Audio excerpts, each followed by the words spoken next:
sa na-delete. So for today's video mga tech shop, no, ako ipakita ninyo ang sizing process sa mga jersey sublimation. So natay template na dire ako ipakita. So if ato na siyang i-open sa Photoshop areta, so ang team, by the way, team pasaway ang atong team karon. So if I've to ta dito sa sizing folder, so mo ni siyang bali approved nga design. So basically ang request sa customer same sa LA Clippers nga team. So na ang Ray-Bans ang design, simple ra man tong LA Clippers nga design, and then adring team name na blue dire. So basically kana ra gyud. So first thing that you will need to do mga tech shop is i-export nimo into a JPEG format, no, kay mo siya basihan para inig sizing or katong ihaklap na katong mga names ba. So ato ni siya i-export into JPEG format, no, make sure okay na tanan ng design, and then imo na siyang i-hide ang surname, back number. So inana mo na siya kung once nga ipakita na sa customer mo ni siyang surname diri, ato i-adjust ang surname, iato na to sa line ana para diri atong ilhanan nga diha sila mga names gani ato i-align diri sa linya. So mag-export sa tao kanang size, bali size niya o kanang tamdamnan niya sa iyang image. So aton siyang ipang-hide ang kanang mga static value, mga dynamic values, kay mo na siya ma-change later on. So kani mo mga static values kanang permanent ba sa tanan jersey. So ato sana siya i-save as JPEG format. So basically mga tech shop, dapat ang imong canvas resolution is hindi siya makita diri ba, but it should be 300 pixel per inches. Mura siya pang ID para tinaw jud kayo. So inig-zoom nimo dili siya pixelated. So yan ya, dili kayo siya pixelated dili kayo siya pixelated. So inana siya basta 300 pixel per inches. And then ang imong layer imong mode is RGB lang, RGB color. So let's say ato sang mag-create sa tag kanang pinaka template nga sundon niya create sa images. So ato sana siya export, save as JPEG, pwede PNG or JPEG. So since atong CSV file JPEG man, so JPEG lang nato. So save na nimo, 12 lang nimo, normal, none, 12 maximum baselines, and then okay. So mo take na siya time kay dako-dako mo ni siya nga file good. So if imo siyang i-check diri na kay JPEG nga file, so dapat kani siya nga file dili siya pixelated. So if you zoom in, okay, dili kayo siya pixelated, no. So okay jud na siya, ato i-close. So bali mao ni siya gamiton niya sa iyang inig-export nimo sa tanan gani nga jersey. And then next step number 2 mga tech shop is you will need to create data.csv file. So ang sulod sa data.csv file na dito ang surname, size, back number, for front number. Okay, so usually ang back number o front number parehas ra man na siya, pero ato lang ilahin lang nato just in case. So here butang nimong last name sa player, pwede dili all caps but usually all caps man gyud na, no. And then there is a size, butang nimo ang location sa katong m.jpg. Ang the reason why m.jpg na siya is because ang kani siya nga file nasukod ni siya as medium size sa jersey. So kung mag-export na sad ka og large nga size ilahi sa na nimo siya kay para dili ka maglibog inig adjust, and then the back number and then the front number. Inig save nimo, make sure to save it as CSV file, comma separated value. So save it, and then just click save. Don't convert it to XLSX. So just click save. Right. So once you save it, next step is add to ka sa image variables and then define. So imo siyang i-map bali. So for the surname, nam kay surname diri dapat upat ra ni siya ka field diri sa right side. So nam kay first surname, imo siyang i-replace or i-map text replacement. So bali unsa to inaa diri sa iyang text iyang replacean sa kung unsa tong naa sa CSV. So surname, then surname. So if you open the CSV file, make sure sakto gid ang spelling and ang kanang pagkapitalize sa first letter, sa size dapat all caps, and then this one follow gina nimo. So ato sa ni save. Okay, close na nato.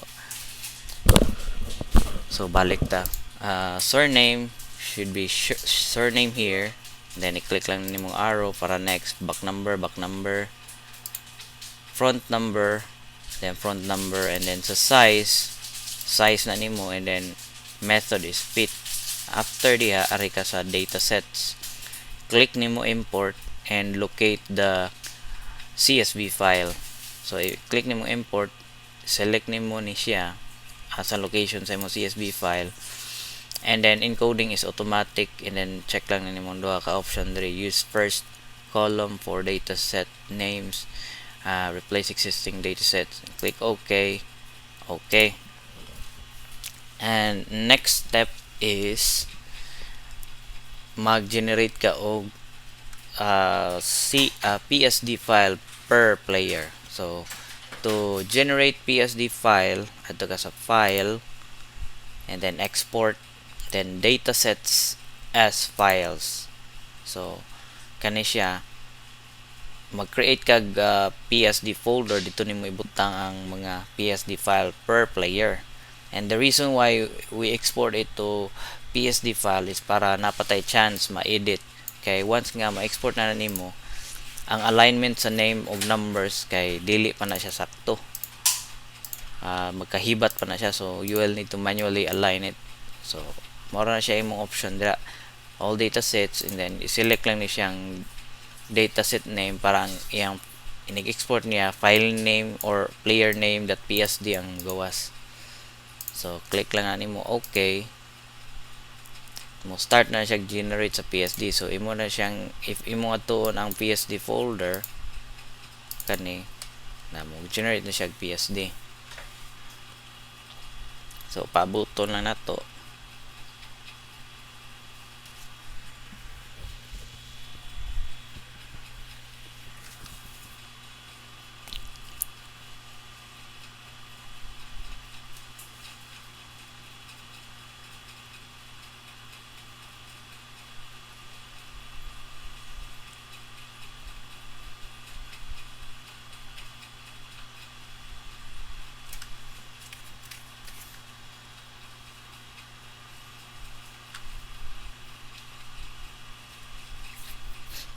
Alright, so almost done. So next step is ato sa ni-close ang main nga layout. Ato i-open ang katong PSD file per player. So for example, si Akagi. Alright, so as you can see, naana siya Akagi and back number o front number. So wala siya ma-assign, ma-align ang mga number, so you will need to manually adjust it. So let's adjust it first.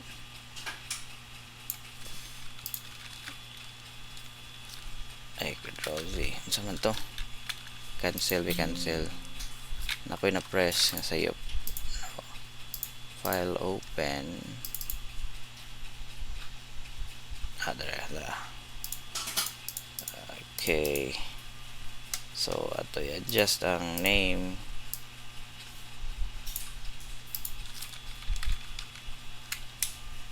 Ato sa ni-move diri para ma-center na siya. So back number ato i-center.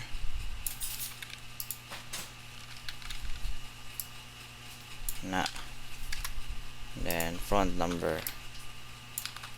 So click lang nimo save and then move to the next player na sad. Ana yung proseso mga TechShop. So kung daghang kay player, dako-dako gyud nga trabaho. Pero agwantahon lang nimo mga TechShop kay mao gyud na inyong trabaho. Alright, so ato siyang move na, and then ana. Okay, and then front number move sa na nimo. Okay, so for example na align na nato tanan. Next step na to is ato siyang i-export as JPEG format and mao na siya ready to print nga file, no?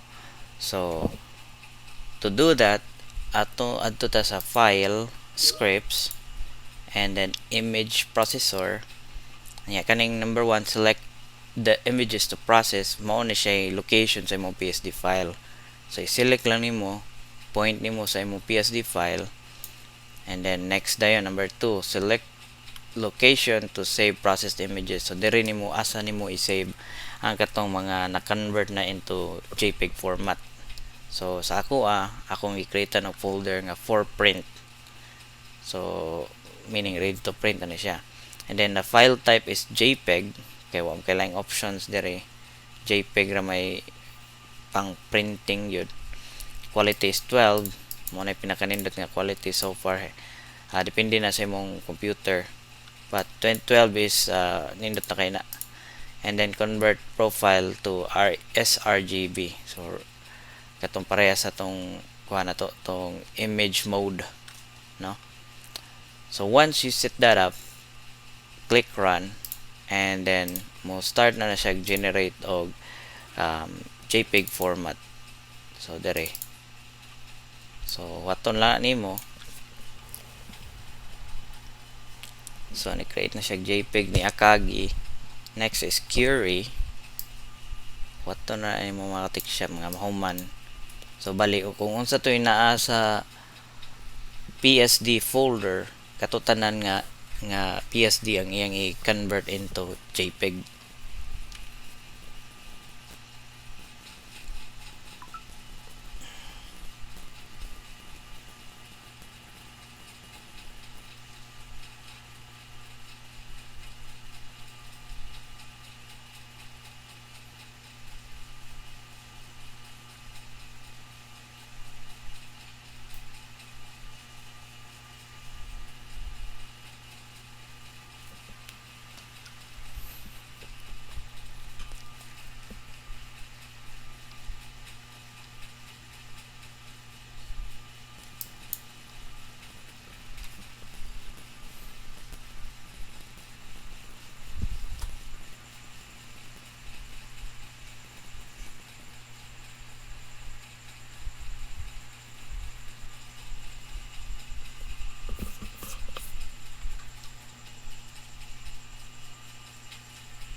Okay, so I think it's done na mga TechShop, no? So if it's done, double check lang natin. So mao na siyang ready to print nga file. Mao na siya file nga imong i-send dito sa printing, no? So if imo siyang i-zoom, okay, dili gid siya pixelated. So nindot ni siya inig print mga TechShop, nindot na ni siya og output. Okay? So Yeah, if in case you're interested in this kind of video mga tech shop, don't forget to like and subscribe to my YouTube channel kay basin mag-post ang mga tutorial videos about jersey layout or sizing. Alright, let's go. Stop recording.